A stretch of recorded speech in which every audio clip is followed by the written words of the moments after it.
سابق وزیر اعظم عمران خان اور ان کی اہلیہ بشرا بی بی کے خلاف غیر شرعی نکاح کی کہانی نئی نہیں ہے، لیکن اب کی بار یہ ایک نئے انداز میں سامنے آئی ہے۔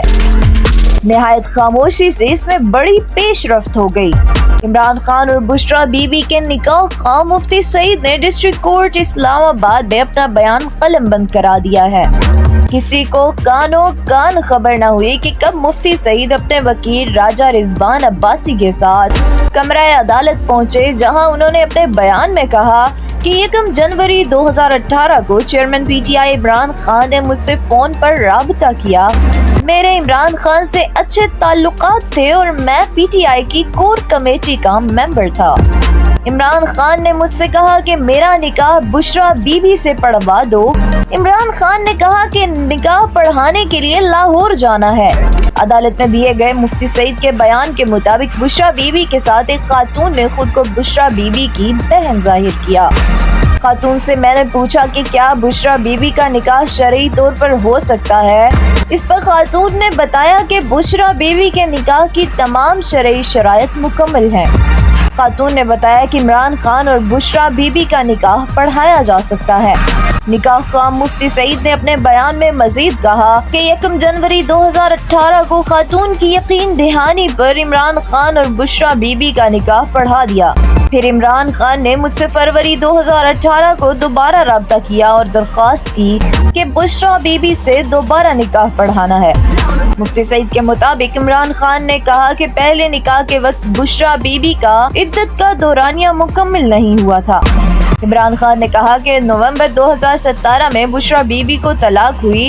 عمران خان نے مجھے بتایا کہ بشرا بی بی سے نکاح کرنے پر پیش گوئی کی گئی تھی کہ وہ وزیر اعظم بن جائیں گے۔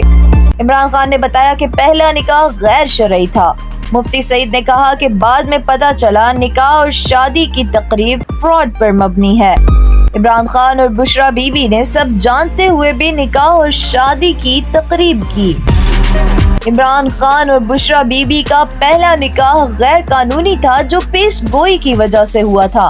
عمران خان نے کہا کہ 2018 کے پہلے دن نکاح ہونے پر وزیر اعظم بن جائیں گے۔ اس حوالے سے بشرا بی بی ایک نجی ٹی وی چینل کے ساتھ انٹرویو میں کہہ چکی ہیں کہ ان کا نکاح شرعی تقاضوں کے عین مطابق اور عدت کی مدت پوری ہونے کے بعد ہوا تھا۔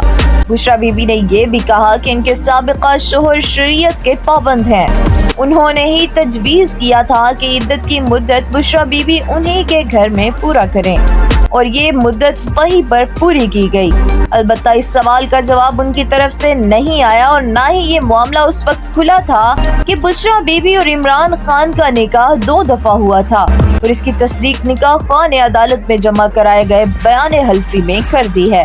یہی وہ نقطہ ہے جس پر مقدمے کی کارروائی چلائی جا رہی ہے۔ عدالت میں یہ طے ہونا باقی ہے کہ یہ خالص ذاتی معاملہ ہے یا ایک دینی تقاضا ہے جس میں عدالت مداخلت کر سکتی ہے۔ ماہرین کا خیال ہے کہ آنے والے دنوں میں یہ معاملہ وفاقی شرعی عدالت کا ایک اہم کیس بن سکتا ہے۔ پاکستان نیوز انٹرنیشنل سے فی الوقت اتنا ہی۔ مزید خبروں، تجزیوں، اپڈیٹس اور معلومات کے لیے ہمارے ساتھ رہیے اور ہمارے چینل کو لائک، شیئر اور سبسکرائب کر کے سپورٹ کرنا بالکل مت بھولیے گا۔